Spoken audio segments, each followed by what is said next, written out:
ব্যক্তিগত শিক্ষানুষ্ঠানৰ উত্তৰণৰ সময়তে চমকপ্ৰদ ফলাফলেৰে জিলিকি উঠিছে মংগলদৈ চৰকাৰী উচ্চতৰ মাধ্যমিক বিদ্যালয়।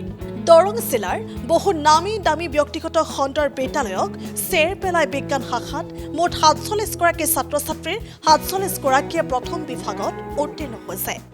এইবেলি আমাৰ বিদ্যালয়ৰ পৰা কলা শাখাত সৰ্বমুঠ পৰীক্ষাৰ্থী আছিলে ১৩৬গৰাকী আৰু ইয়াৰ ভিতৰত ১২২গৰাকীয়ে প্ৰথম বিভাগত উত্তীৰ্ণ হৈছে। বিদ্যালয়খনত কলা শাখাত ৯৮.৫২% আৰু বাণিজ্য শাখাত ৯৬.৩০% শিক্ষাৰ্থী উত্তীৰ্ণ হৈছে। আৰু ২৬গৰাকী ষ্টাৰ মাৰ্ক পাইছে। যিকোনো খবৰৰ বাবে যোগাযোগ কৰক আমাৰ এই নম্বৰত 9181 307 221।